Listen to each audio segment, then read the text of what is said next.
El segmento de finanzas personales es presentado gracias a el amigo que te ayuda a crecer. Ana María Vázquez es asesora financiera de pequeñas y medianas empresas y dirige creaempresarial.gt. Hoy vamos a hablar sobre un artículo, sobre unos consejos que ella ha desarrollado y es mantenernos a flote financieramente en aguas turbulentas. Bienvenida, Ana María Vázquez, gracias por aceptar esta entrevista en Radio con Criterio. ¿Qué tal? Buenos días, Claudia, Juan Luis y Pedro. Gracias por la invitación. Bienvenida, Ana María.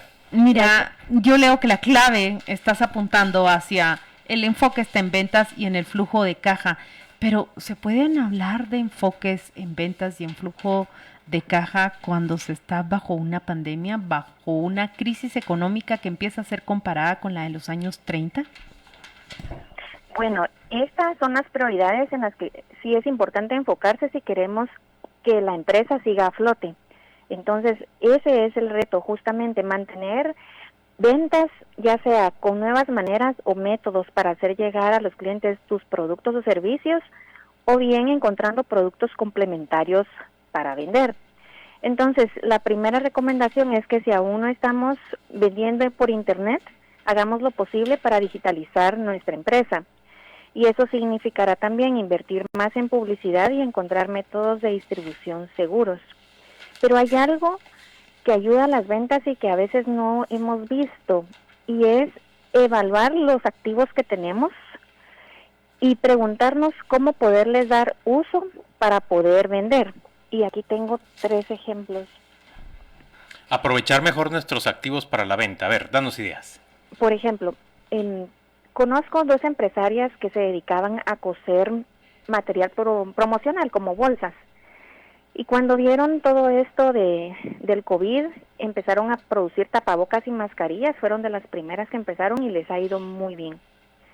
Otra empresaria que tenía un portal de ventas que se dedicaba a ofrecerlo a personas que viven en Estados Unidos para que compraran cosas a sus connacionales en Guatemala, ella modificó su portal de ventas y ahora lo que está ofreciendo son compras de supermercado online. Otros empresarios que se dedicaban a servicios de fumigación y control de plagas ahora están ofreciendo servicios de desinfección e instalaciones por el COVID. Entonces, sí han logrado utilizar los activos y su conocimiento para poder aplicarlo en otras ramas. Como reorientarse de cara a la crisis. Exacto. Y otra cosa importante es identificar qué rubros de los estados financieros hay dinero que está durmiendo. Por ejemplo, las cuentas por cobrar o el inventario que se dejó de mover. Nos favorecería venderlo a un mejor precio o un precio más bajo, aunque ganemos menos, pero moverlo y tener esa liquidez. Uh-huh. Ana María, ahora los escenarios que se pueden preparar, yo los noto que son más corto plazo, ¿no? Es un día a la vez, pero también, digamos, financieramente, las pequeñas y medianas empresas están pensando en la crisis en términos de veremos cómo llega junio, veremos cómo llega julio, agosto. ¿Qué les estás aconsejando? Y prepararlos, como bien decís, con menos tiempo, por ejemplo, para las próximas 4 semanas, para las próximas 2 semanas, para las próximas 3.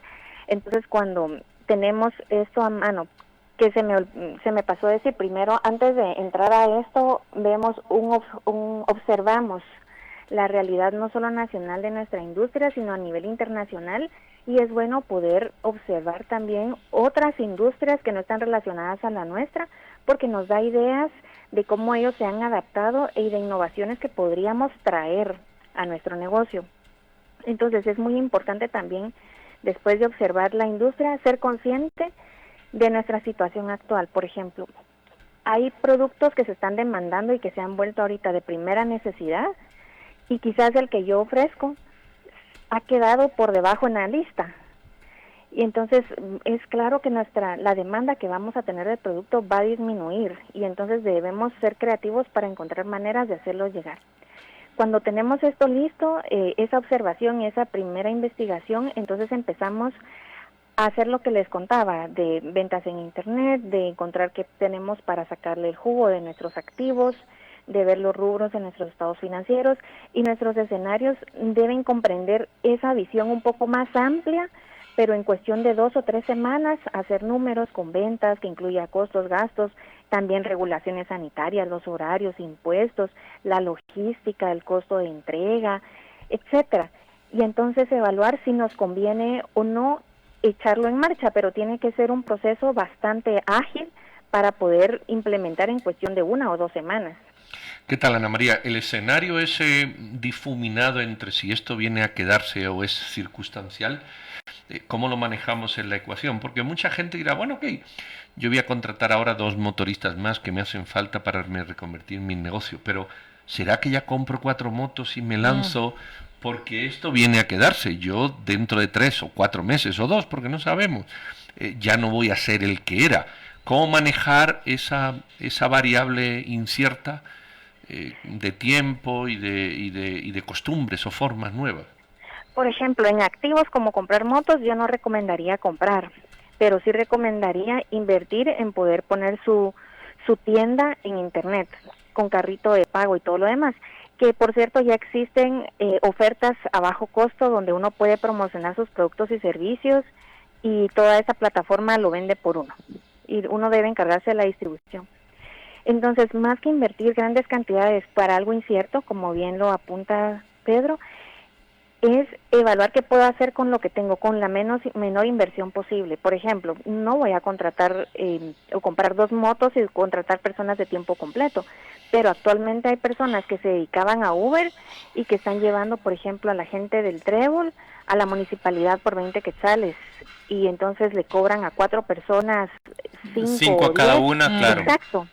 El Entonces, concepto de tiempo parcial va a entrar también en mayor medida. Todo esto que era el empleo por tiempo parcial tan rechazado, vamos a decir, por hábitos tradicionales de las 8 horas, las 8 de no sé...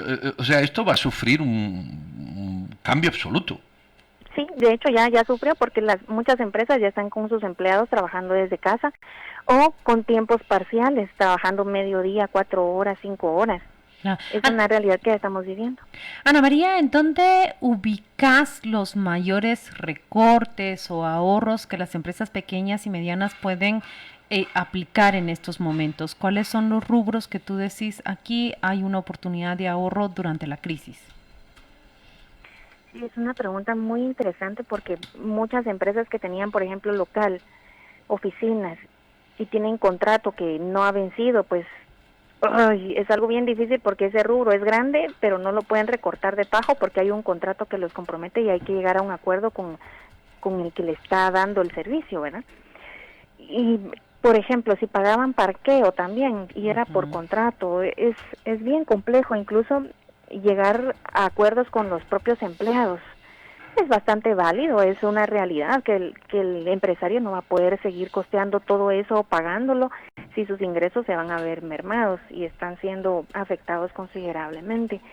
Entonces, yo diría que este es el momento para poder poner todos sus documentos a la mano, sus sistemas de información financiera es sumamente importante, y quizás identificar de activos que no le están sirviendo y que pueden venderlos. Pero, por ejemplo, aquí, si tenía un terreno dormido ahí, venderlo en esta situación, no sé cuántos meses le va a llevar, quizás 8 o 12. No sé, es bien complejo y depende mucho de la empresa. Porque podría decirte, bueno, deshágase de sus empleados, eso no... Claro, no es sencillo de hacer. No. Ana Entonces, María, depende del tipo de empresa. yo me pregunto, esa versatilidad de la que nos hablas, ¿es igualmente viable en empresas grandes que en pequeñas? Yo diría que no.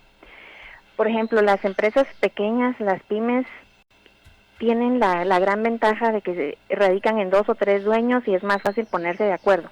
En empresas como multinacionales, ellos tienen una junta directiva nacional, reportan a otro país y imagínense, tienen flotas de unos 40 vehículos, unos 200 empleados en planilla. Sí. Híjole, o sea, son inversiones mucho más grandes y el tiempo de respuesta para ellos es más lento. Pero también en la agilidad está el éxito con el que se puedan desempeñar en el cortísimo plazo y por ende en el futuro. Sí. Por ejemplo, hay grandes ganadores acá. Uno bien sencillo y claro son las tiendas de barrio, que se han vuelto como los centros de distribución.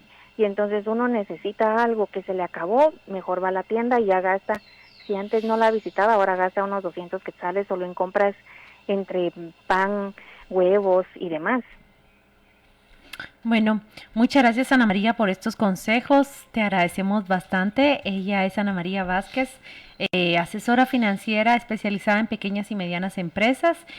Su sitio es creaempresarial.gt, si usted tiene dudas y consultas allí puede alcanzarla. Muy feliz jueves para ti, Ana María. Gracias, igualmente, un saludo a todos. Mucha suerte.